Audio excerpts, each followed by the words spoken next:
Hello students, welcome to the channel of Vedant classes. मैं Keval sir और आप सभी को जय श्री कृष्ण। कैसे आप सब लोग? एकदम बढ़िया। तो आज हम मैथमेटिक्स के जो स्टैंडर्ड का पेपर था 2024 का, ठीक है, तो उसका केस स्टडी क्वेश्चन सॉल्व करने वाले हैं। ओके, तो केस स्टडी 36 से 38 क्वेश्चन तक आते हैं, जिसमें 36 क्वेश्चन आज हम इस लेक्चर में सॉल्व करेंगे। ओके, तो कॉपी और पेन निकालो, मेरे साथ सॉल्व करना स्टार्ट करो। ओके, चलिए तो देखते हैं question number 36। A rectangular floor area can be completely tiled with 200 square tiles. If the side length of each tile is increased by 1 unit, it would take only 128 tile to cover the floor. Okay? तो काफी ये एक interesting question है यहाँ पे, ठीक है, very interesting and very important question. Board में पूछा गया था तो इंपॉर्टेंट तो रहेगा ही। ऑलराइट, चलिए तो इसका लॉजिक है वो समझना पड़ेगा, बिकॉज हमें यहाँ पे assume the original length of each side of tile to be x unit and we have to make a quadratic equation from the above given information. तो ये एक चैलेंज है यहाँ पे हमारे पास कि हम कैसे इसको सॉल्व करते हैं। इस तरह से लॉजिक लगाना है। तो मान लो कि एक जो टाइल है पहले, उसका साइड लेंथ है x। अगर पूरा रेक्टेंगुलर फ्लोर एरिया कवर करना है तो ऐसी हमें 200 टाइल्स चाहिए, ठीक है। फिर अगर हम यही टाइल्स का एक यूनिट बढ़ा दे x+1 और ये x+1, तो वही फ्लोर कवर करने के लिए 128 टाइल्स चाहिए, ठीक है। तो यहाँ पे जो पूरा फ्लोर है वो रेक्टेंगुलर है, ठीक है, ये पूरा फ्लोर है वो रेक्टेंगुलर है, और यहाँ पे स्क्वायर टाइल्स 1 बाय 1 हमें लगानी है, लाइक दिस।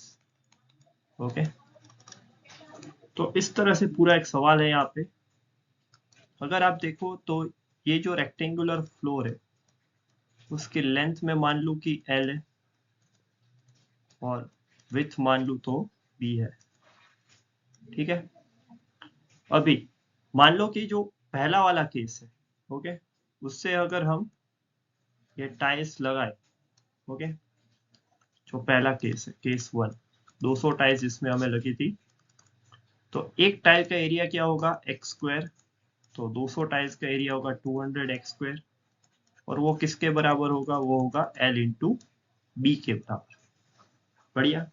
यही चीज अगर हम केस 2 में देखें,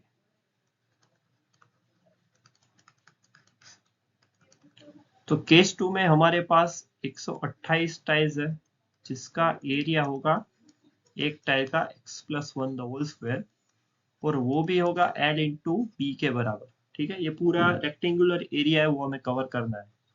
अभी इन दोनों का हम कंपेयर कर सकते हैं, आप देख सकते हो। ओके, तो कंपेयर करें तो 200 x square is equal to 128 x plus 1 the whole square, ठीक है।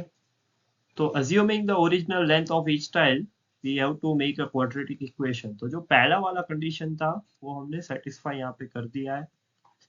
ओके, ये था हमारा पहला इक्वेशन। इसको और रिड्यूस भी कर सकते हैं, चलिए करते हैं, ठीक है। चलिए तो 128 और 200, अभी इसको कट करें हम तो 100 एक्स स्क्वायर, और यहाँ पे होगा 64, फिर 32, ये होगा 50, 25 और ये होगा 16, ठीक है। ओके, तो जो फाइनल इक्वेशन होगा वो होगा 25 x square is equal to 16 x plus 1 the whole square, ठीक है। ये रिड्यूस फॉर्म में हमने क्वाड्रेटिक इक्वेशन बनाया। Right the corresponding equation in standard form, तो उसको स्टैंडर्ड फॉर्म में रिड्यूस करते हैं। तो 25 x square is equal to 16 x square plus 2x plus 1, तो ये होगा 25 x square is equal to 16 x square plus 32x plus 16। तो सभी चीज सामने ट्रांसफर करो तो ये होगा 9x square minus 32x minus 16 equal to 0। तो ये आ गया हमारे पास स्टैंडर्ड फॉर्म इसका, ठीक है। तो सेकंड क्वेश्चन यहाँ पे हमने सॉल्व किया। ओके, फिर थर्ड क्वेश्चन है find the value of x the length of side of a tile by factorisation, या तो फिर उसको क्वाड्रेटिक फार्मूला से करो, ठीक है। दोनों से कर लेते हैं। चलिए, तो पहला जो है फैक्टराइजेशन वो यूज करते हैं 9x² minus 32x minus 16 is equal to 0। Okay, तो फैक्टराइजेशन अगर अप्लाई करें हम तो 9 का होगा 3 इंटू 3 और 16 का 2 इंटू 2 इंटू 2 इंटू 2, ठीक है। तो ये 9 9 4 सा 36 और ये होगा 4, तो डिफरेंस आया 32, ठीक है। तो ये परफेक्ट है। चलिए, तो इसको सॉल्व करें आगे। तो therefore 9x² minus 36x plus 4x minus 16 equals 0। तो यहाँ पे अगर 9x कॉमन निकाले तो x माइनस 4, यहाँ पे प्लस 4 कॉमन, तो x माइनस 4 इक्वल्स 0। तो ये होगा x माइनस 4, ये होगा 9x प्लस 4 इक्वल टू 0। तो x माइनस 4 इक्वल टू 0 और 9x प्लस 4 इक्वल टू 0। तो x आएगा यहाँ पे 4, या तो फिर आएगा x equal to negative 4/9 which is not possible, ठीक है। तो ये कर लिया हमने इसको फैक्टराइजेशन से सॉल्व। अभी इसको हम क्वाड्रेटिक फॉर्मूला से भी कर सकते हैं, तो चलिए उसको क्वाड्रेटिक फॉर्मूला से सॉल्व करते हैं। तो और वाला जो सवाल है उसमें a का वैल्यू है 9, b का वैल्यू है 32 और c का वैल्यू है नेगेटिव 16। b भी नेगेटिव 32 है, ठीक है, माइनस साइन है यहाँ पे। तो b इज माइनस 32। पहले डिस्क्रिमिनेंट निकालो, d is equal to b square minus 4ac। तो माइनस 32 का square minus 4 into 9 into negative 36। Okay, तो काफी लंबा चौड़ा कैलकुलेशन यहाँ पे आएगा। चलिए, तो अभी उसको देखते हैं। 32 का स्क्वायर निकालना है, तो पहले 32 का स्क्वायर निकाल लेते हैं यहाँ पे। 32 और 32 4 6 0 6 9 4 2 1, तो ये आया 1024। फिर प्लस 16 इंटू 9 इंटू 4, सो 36 इंटू 16, ये कर सकते हैं हम। 36 इंटू 16, 6 3 18 और 21 0 6 और 3 6 7 5, तो ये आया 576।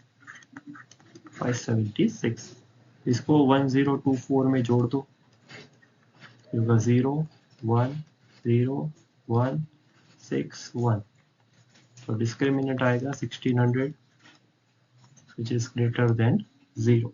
ओके, तो उसके बाद हमें रूट फाइंड करने हैं। चलिए, तो वो यहाँ पे मैं फाइंड कर लेता हूँ, यहाँ पे मार्जिन में, ठीक है। तो अल्फा और बीटा क्या होंगे, माइनस बी प्लस और minus root D by 2a। तो minus of minus 32 plus of minus root of 1600 by 2a, so 2 into 9। तो ये होगा 32 प्लस और माइनस 40 बटे 18, ठीक है। तो अभी यहाँ पे रेक्टेंगुलर एरिया के अंदर लिख दूँ। पहला रूट जो आएगा वो आएगा 32 प्लस 40 बटे 18। दूसरा रूट आएगा 32 माइनस 40 बटे 18। ओके, तो ये आएगा 72/18। तो अल्फा का वैल्यू आएगा 4, जो हमें वहाँ पे भी मिला था। और दूसरा जो रूट है वो -8/18, तो वो आएगा -4/9 विच इज नॉट पॉसिबल, ठीक है। तो ये यहाँ पे हमने सॉल्व कर लिया पूरा का पूरा सवाल, क्योंकि काफी कॉम्प्लिकेटेड था, इसीलिए मैंने बोला कि काफी इंटरेस्टिंग सवाल है ये। ओके, देखो आपको फैक्टराइजेशन से भी करना है तो भी दिमाग लगाना पड़ेगा यहाँ पे। और अगर आप शॉर्टकट ट्राई करना चाहते हो क्वाड्रेटिक फॉर्मूला, तो भी आपका कैलकुलेशन का टेस्ट होगा इस न्यूमेरिकल में, ठीक है। तो काफी एक अच्छा सा स्टैंडर्ड लेवल का क्वेश्चन था यहाँ पे केस स्टडी में। तो आई होप कि ये सवाल एकदम क्लियर है। सो इसी तरह पढ़ाई करते रहो, आगे बढ़ते रहो। All the best.